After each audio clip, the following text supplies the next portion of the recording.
In the latest and greatest in recent memory example of a large media business trying to keep the media business running in the way it once did, this week, Major League Baseball Advanced Media got a bunch of podcasts removed from Apple's iTunes Store by invoking trademark rights. Now, I could just stop writing and point you at Keith Olbermann's piece from the other night, except the crankiest sports reporter in the world was not nearly clear enough about the business change ramifications of this. MLBAM is in the business that Major League Baseball uses to make gobs of money extending the MLB brand on the internet. Major League Baseball Advanced Media's main product is MLB.TV, which subscribers use to watch pretty much any Major League Baseball game, pretty much anywhere, using pretty much any internet-connected device. I'm pretty sure that if anyone at MLBAM notices this story, I can expect a letter from an attorney. I've plastered MLBAM all through this story, and I've included enough SEO targeting to ensure getting noticed by Google. For good measure, I've included both a picture of Wrigley Field, where MLB's Chicago Cubs franchise plays baseball, and a screenshot from my computer after searching for images using the phrase, "Screw you, Major League Baseball." Ready? Listen. In this thing we call life, there are people who write and speak and do video about the things they love. And sometimes people make money expressing their opinions, reporting news, or being satirical. And while the internet has ratcheted that up and made it easier to create and distribute, it's not new. But Major League Baseball Advanced Media seems to have decided that unless you have their permission to talk about the teams that operate under MLBAM's and Major League Baseball's umbrella, you're violating their trademarks. I first explored the idea of the phrase, unauthorized use of the pictures, descriptions, and accounts of this game without the express written consent of, here almost 5 years ago. I remember the first time I heard those words. I was a young boy listening to a New York Mets radio broadcast and wondering, even then, if Major League Baseball or the Mets had the right to tell me that I couldn't describe a baseball game without their permission. And that, of course, isn't actually what the words mean. When you hear unauthorized use of the pictures, descriptions, and accounts of this game without the express written consent of is prohibited, what you're being told is that you can't rebroadcast what you're already hearing or seeing.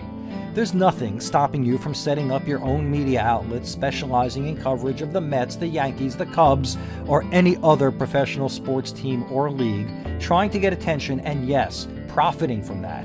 That's what the media business is. Problem is, sports teams like those covered by Major League Baseball Advanced Media are now in the media business, whereas they once believed they were in the business of playing sports.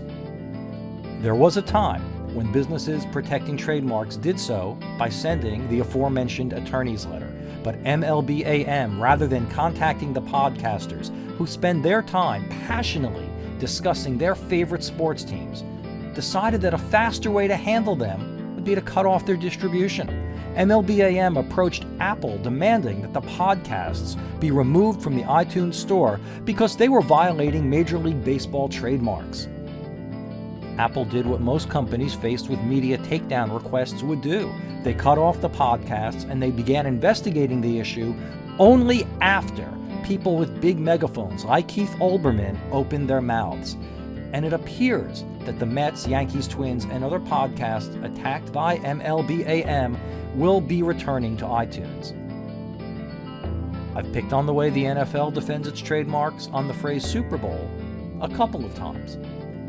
I acknowledge the NFL's trademarks on that phrase, and I acknowledge MLB and MLB Advanced Media's absolute need to defend their trademarks. And yes, at some level, the idea that the guy who makes Mets musings is benefiting from the New York Mets trademark is correct, but then so is every other media outlet.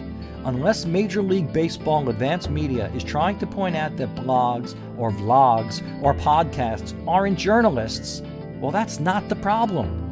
And it's also not possible. You know why?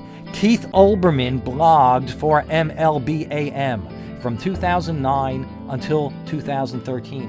And I am pretty sure Major League Baseball advanced media would have had a big problem with that notoriously hard to work with Mr. Olbermann if they didn't think they were doing real journalism. So this is a story about being aggressive in your business practices, that's good, taking the path of least resistance, that's good, and knowing it isn't going to work, because the business world and media businesses have changed and everyone will see what you've done and call you on it if you do something disingenuous. That part is very, very stupid.